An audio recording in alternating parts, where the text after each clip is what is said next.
You know that specific sound a hand makes when it hits skin? That wet, sharp crack that freezes time? It's a sound that doesn't belong at 35,000 feet, somewhere over the jagged peaks of the Rockies.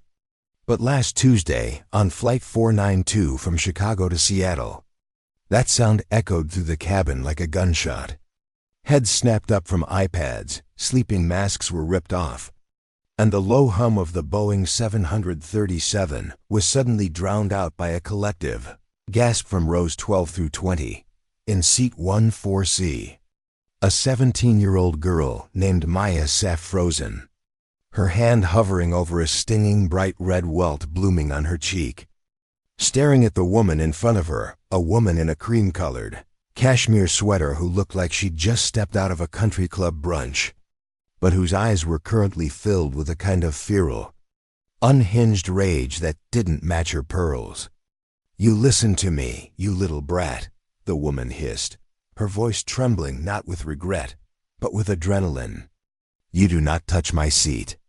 You do not speak to me. You sit there and you learn your place. Now." To understand how we got to a physical assault in the friendly skies, we have to rewind about 40 minutes back to the gate at O'Hare, where the air smelled like stale coffee and stress. Maya Brooks was 17, a quiet kid, the kind who keeps her head down and her grades up. She was sitting at the gate, clutching a beat-up copy of The Great Gatsby and checking her phone every 30 seconds. She was nervous, not because she was afraid of flying, but because she was flying alone, well, technically alone. Her dad, Marcus, was supposed to be sitting right next to her, but Marcus had been pulled aside at security for a random screening that took 45 minutes because, apparently, his carry-on triggered some sensor. He'd texted her, "Bored without me, baby girl. I'll catch the plane, I promise. Just grab your seat, put your headphones in, and I'll find you." So Maya boarded. She walked down that jet bridge, feeling that specific anxiety of being a teenager in a space designed for adults, clutching her boarding pass like a lifeline. Seat 14C, Economy Plus. Not fancy, but enough legroom to breathe. Sitting directly in front of her, in 13C, was Mrs. Patricia Vance. Now, we've all met a Patricia. She's the woman who sighs loudly when the boarding process takes too long, who snaps her fingers at the gate agent, who treats the world like it's her personal staff. Patricia was a Platinum Medallion member, a fact she had mentioned to the flight attendant, a tired guy named Kevin, about 3 times before the plane even pushed back from the gate. She had her expensive leather tote bag, her oversized sunglasses that she wore inside, and an aura of entitlement so thick you could practically cut it with a knife. As Maya settled in, putting her backpack under the seat, she accidentally bumped the back of Patricia's seat. It was a tiny nudge, barely a vibration.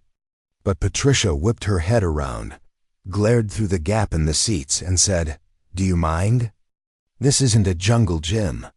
Maya, being the polite kid she was, just murmured, "Sorry, ma'am," and shrank into herself. The flight took off. The seatbelt sign dinged off, and that's when the war began. Patricia didn't just recline her seat. She slammed it back. She hit that button and threw her body weight backward with the force of a linebacker. The seatback didn't just lean. It crashed into Maya's knees. Maya had a cup of hot tea on her tray table. She'd asked for it to settle her stomach, and the sudden impact sent the cup flying. Scalding water splashed over Maya's jeans and onto the floor. Maya gasped, grabbing napkins, trying to stop the flow of hot liquid before it soaked everything. "Oh my God," she whispered, dabbing frantically. In the chaos, she instinctively put her hand on the back of Patricia's seat to steady herself as she wiped the tray. That was the trigger. Patricia spun around in her seat, eyes blazing. "Are you kicking my seat now? Are you serious?" Maya looked up, eyes wide, holding a wad of wet napkins. "No, ma'am, you reclined really fast and my tea spilled. I don't care about your tea." Patricia shouted, and now people were looking. I paid $600 for this seat. I have the right to recline. Look at this. She pointed to a microscopic droplet of water on the shoulder of her cashmere sweater. You got water on me. Do you know how much this costs? This is Italian cashmere. You careless little... She trailed off, looking Maya up and down with a look of pure disgust. Where are your parents? Or are you just flying around on someone else's dime, causing trouble? My dad is on the plane, Maya said, her voice shaking but trying to stay steady. He's just in the back. He boarded late. I'm sorry about the sweater. I can pay for the dry cleaning. Patricia laughed, a cruel, sharp bark. You pay? Honey, look at you. You can't afford the tax on this sweater, let alone the cleaning bill. People like you always think sorry fixes everything. Maya felt tears pricking her eyes. It wasn't just the anger. It was the assumption. The people like you. She knew what that meant. She'd heard it before. She took a breath and said, Ma'am, please turn around. It was an accident. You don't need to be rude. That was it. The moment Maya asserted herself, the moment she refused to be the victim, Patricia snapped. She stood up in the aisle, towering over the sitting teenager. Rude? You think I'm rude? You act like an animal and call me rude? Before anyone could process what was happening, Patricia's hand lashed out. Crack. The silence that followed was heavy. Heavy and suffocating. Maya held her cheek, shock radiating through her body. The flight attendant, Kevin, came rushing down the aisle, pushing a beverage cart. He saw Maya holding her face. He saw Patricia standing there, chest heaving, looking vindicated. And here is where the system failed. Kevin looked at Patricia, the platinum member, the frequent flyer, and then he looked at Maya, the teenager in a hoodie with wet jeans. What is going on here? Kevin asked, his voice tight. Patricia pointed a manicured finger at Maya. She assaulted me. She was kicking my seat, throwing water, and when I told her to stop, she got in my face. I felt threatened. I didn't. Maya cried, standing up now. She slammed her seat back, my tea spilled, and she slapped me. Ask anyone. She looked around. A guy in 14B looked down at his shoes. A woman in 15C looked out the window. Nobody wanted to get involved. Nobody wanted to be the witness. Kevin turned to Maya, his face hardening. Miss, I'm going to need you to lower your voice. You are disturbing the cabin. But she hit me. Maya insisted, her voice cracking. I want you to sit down right now, Kevin ordered, pointing at her seat. And if I hear one more peep out of you, I will have the marshals waiting at the gate. Do you understand? You do not harass our premium passengers. Patricia smirked. She actually smirked. She sat back down, fluffed her hair, and said loud enough for Maya to hear. Finally. Some order. Maya sank into her seat, humiliated, burning with injustice, the tears finally spilling over. She felt small. She felt alone. She pulled her phone out to text her dad, but there was no service yet. She just curled into a ball, wishing the flight was over. But the flight wasn't over. And the balance of power was about to shift in a way Patricia Vance could never have calculated. About 15 minutes later, the curtain separating first class from economy twitched. A man walked through. He wasn't rushing, but he moved with a kind of purpose that makes people instinctively pull their legs in from the aisle. He was tall, broad-shouldered, wearing a crisp, dark green uniform. On his shoulders, shining under the cabin lights, were 2 silver stars. Major General. But it wasn't the rank that made him terrifying. It was the look on his face. It was the look of a man who senses a disturbance in his universe. Marcus Brooks had finally boarded. Breathless, just as the doors were closing. And the flight attendants had ushered him into the only open seat left up in first class, row 2. My daughter is back in 14. I need to check on her once we're level. Marcus walked down the aisle, his boots heavy on the carpet. He scanned the rows. He saw the tops of heads, the screens glowing. And then he reached row 14. He saw Maya. He saw the way she was curled against the window. He saw the wet stain on her jeans. And then, as she turned to look at him, he saw the bright, angry red handprint spanning across her left cheek. The temperature in the cabin seemed to drop 10 degrees. Marcus didn't say a word initially. He just reached out and gently touched Maya's chin, tilting her face to the light. "Maya," he said, his voice a low rumble that vibrated through the seats. "Who did this?" Maya sniffled, trying to be brave, trying not to cry in front of her dad. She just glanced at the back of the seat in front of her. Seat 13C. Marcus straightened up. He looked at the back of Patricia's head. He looked at the flight attendant, Kevin, who was hovering nearby, suddenly looking very pale. Marcus took one step forward and tapped Patricia on the shoulder. It wasn't a rough tap, but it was firm. Patricia, annoyed, whipped her headphones off and turned around, ready to unleash another tirade on the rude girl behind her. "Excuse me, I am trying to," she stopped. Her words died in her throat. She was looking up, way up, into the stone-cold face of a 2-star general. She saw the medals on his chest.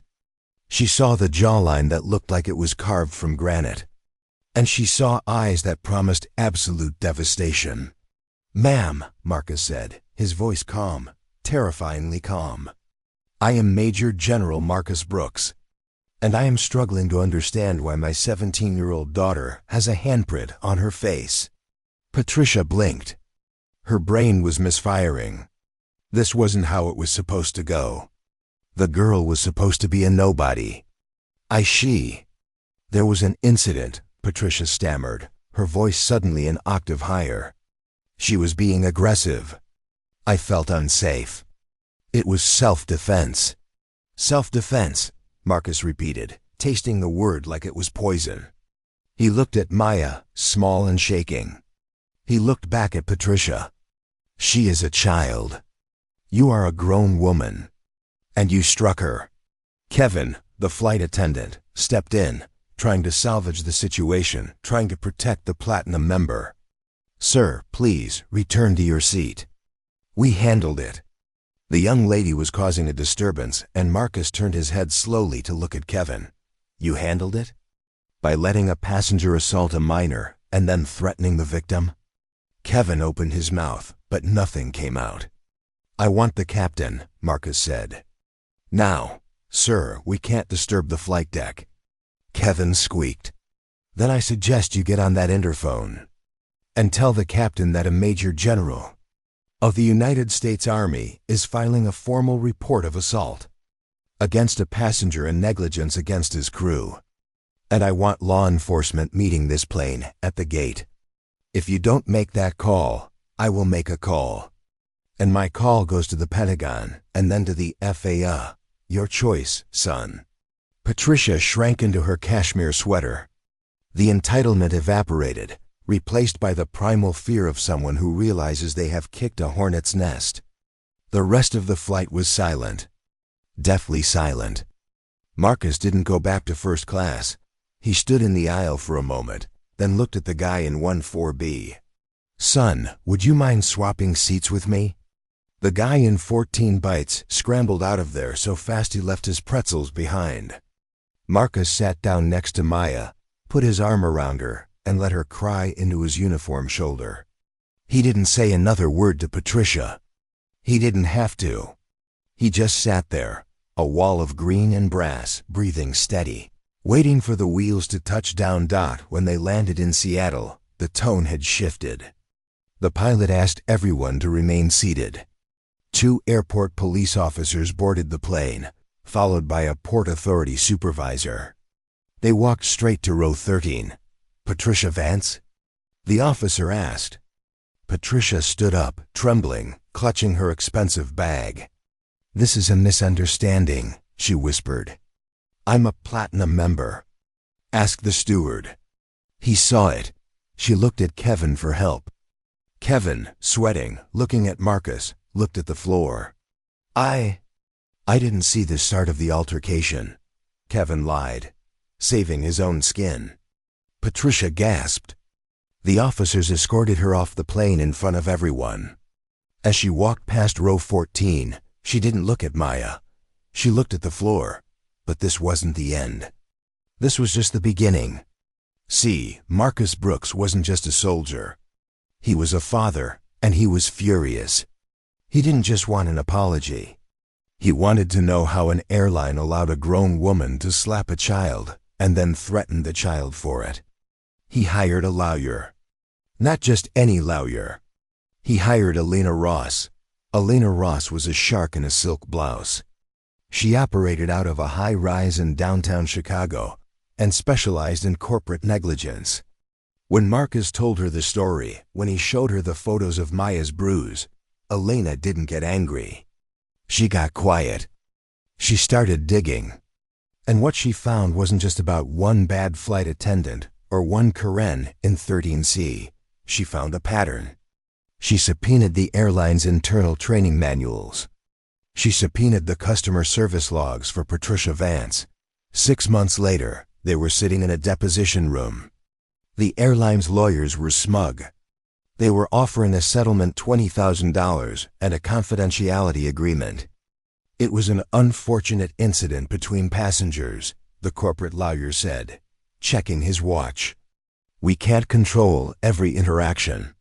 Elena Ross slid a piece of paper across the table.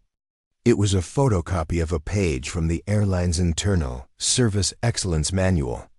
It was page 82, section 4, paragraph C. The internal coding name for the protocol was Project Velvet. Can you explain this protocol to me? Elena asked, tapping the paper. The airline lawyer stiffened. That's proprietary internal guidance. I'll read it for the record, Elena said, her voice sharp. Protocol Velvet. In disputes between passengers of differing loyalty tiers, crew members are instructed to prioritize the narrative and comfort of the higher tier member to ensure retention. De-escalation tactics should focus on moving or silencing the lower tier passenger to avoid disrupting the high-value client's experience. Elena looked up. You codified it, she said. You literally wrote down that if a platinum member slaps a kid in economy, the kid is the problem because the platinum member spends $50,000 a year with you. You incentivized your crew to ignore assault to protect your bottom line.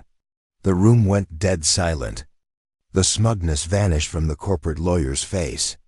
He knew, right then, that they weren't talking about a $20,000 settlement anymore. They were talking about a PR nuclear bomb. The deposition room felt like it had been vacuum sealed. The air was thin, recycled, and heavy with the smell of impending doom for the airline's legal team. Elena Ross sat back in her chair, letting the words Protocol Velvet hang in the air like toxic smoke. She watched the lead counsel for the airline, a man named Sterling who usually looked like he owned the room, now frantically scribbling notes on his legal pad, sweat beading on his upper lip. He knew what this meant. This wasn't just negligence. This was institutionalized discrimination based on wallet size. We object to the characterization of the protocol, Sterling stammered, trying to regain his footing. It's a customer service guideline, not a directive to ignore criminal behavior. Really? Elena countered, pulling another document from her stack. Because I have the disciplinary record of Kevin, the flight attendant. 3 years ago, he reported a gold medallion member for harassing a woman in coach. Management reprimanded Kevin for failing to manage the high-value client relationship. He was put on probation. So when Patricia Vance slapped a 17-year-old girl, Kevin didn't see a crime. He saw his mortgage payment on the line. He saw Protocol Velvet. Maya sat next to her father, watching this tennis match of words. She looked different than she had 6 months ago. The bruise on her cheek had faded within a week, but something in her eyes had hardened. She wasn't the quiet kid reading Gatsby anymore. She was angry. She had spent months having nightmares about that woman's face, about the feeling of being trapped in a metal tube with no one to help her. But seeing her dad sitting there, stone-faced and immovable, and seeing Elena dissect these corporate giants, she felt a spark of something else. Power. The airline tried to settle again. They bumped the offer to $250,000. Marcus Brooks didn't even look at the check. He looked at Sterling and said, "This isn't about money. This is about ensuring no other father has to wonder if his daughter's safety is worth less than a frequent flyer mile." They rejected the settlement. They were going to trial. The trial of Brooks v. Sky High Airlines became a media circus. The headline wrote itself: "The General, the Girl, and the Slap." But the real story, the one that gripped the nation, was Patricia Vance. She had been charged criminally with simple battery, a misdemeanor that she pleaded down to probation and anger management classes. She thought she was done. She thought she could hide in her gated community. But Elena Ross called her as a witness in the civil trial against the airline. Patricia took the stand wearing a different sweater, pastel blue this time, looking fragile and victimized. But Elena Ross wasn't buying it. She walked Patricia through the incident, minute by minute. "Mrs. Vance, you stated you felt threatened," Elena said, pacing in front of the jury box. "Did Maya Brooks stand up?" "Well, no," Patricia said, clutching a tissue. "Did she raise her voice?" She had a tone." "A tone," Elena repeated flatly. "And for this tone, you struck a minor across the face?" "I was stressed," Patricia blurted out. "It had been a long week. My seat wouldn't recline properly because of her knees, and I just snapped. It wasn't about her. It was about the situation." "Exactly," Elena turned to the jury. "It wasn't about Maya. Maya was just an obstacle to Mrs. Vance's comfort. And the airline," she pointed to the defense table, "had promised Mrs. Vance that her comfort was paramount. They sold her a ticket that came with a silent promise: you are the queen, and everyone else is just cargo." Then came the testimony of the passengers. The guy from 14B, a college student named Leo, took the stand. He had been too scared to speak up on the plane, but under oath, he found his voice. "The lady was crazy," Leo told the jury. "The girl Maya, she was apologizing. She was literally wiping up the floor. And that lady just wound up and hit her. And the flight attendant," he looked at the lady's platinum tag on her bag and then told the girl to shut up. "It was messed up, man." The jury was out for 6 hours. When they came back, the courtroom was packed. Maya held her dad's hand so tight her knuckles were white. The foreman stood up. "We find the defendant, Sky High Airlines, liable for negligence and infliction of emotional distress. The damages? $2 million in compensatory damages. And then, the punitive damages." The jury awarded $10 million in punitive damages, a direct message to the boardroom about Protocol Velvet. But the verdict wasn't the end of the story. The money hit the bank account, sure. It paid for Maya's college tuition. She's studying pre-law now. Surprise, surprise. It allowed Marcus to set up a foundation for advocacy against corporate bullying. But the real change happened in the fine print. As part of the judgment, the judge ordered the airline to dismantle Protocol Velvet and mandated third-party retraining for all 25,000 flight crew members on conflict de-escalation that prioritizes safety over status. It was a massive, humiliating undertaking for the airline. Patricia Vance was banned for life, not just from Sky High, but effectively blacklisted from every major carrier, thanks to the shared unruly passenger database that Marcus Brooks lobbied Congress to strengthen. A year later, Maya and Marcus were at the airport again. They were flying to D.C. for a ceremony honoring Marcus's retirement. They were walking through the terminal, dragging their roller bags. Maya stopped at a newsstand. On the cover of a business magazine, there was an article, "The End of the Elite Era?" How one lawsuit changed the skies. Marcus stopped beside her. He looked older.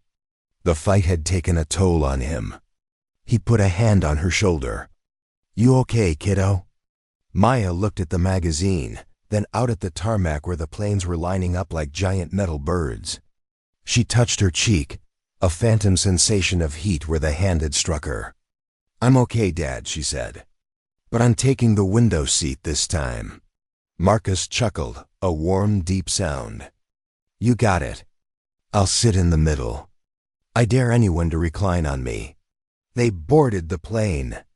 As they walked down the aisle, a flight attendant greeted them. She looked tired, her feet probably hurting, but when she saw them, she didn't look through them. She looked at them. "Welcome aboard," she said, and she meant it. They found their row. Maya slid into the window seat. She watched the baggage handlers tossing suitcases below. She thought about Patricia Vance, sitting somewhere in her big house, unable to fly, grounded by her own entitlement. She thought about Kevin, who had quit the airline and opened a landscaping business because he couldn't handle the guilt, and she thought about the system. We like to think that justice is a gavel banging in a courtroom. But Maya knew the truth. Justice is messy. It's expensive. It requires a general to stand up, a shark of a lawyer to bite back, and a scared teenager to refuse to stay silent. The money didn't fix the humiliation. The policy change didn't erase the memory of the slap. But as the plane taxied to the runway, and the engines roared to life, pushing them back into their seats, Maya felt a different kind of power. She wasn't just a passenger anymore. She was the turbulence.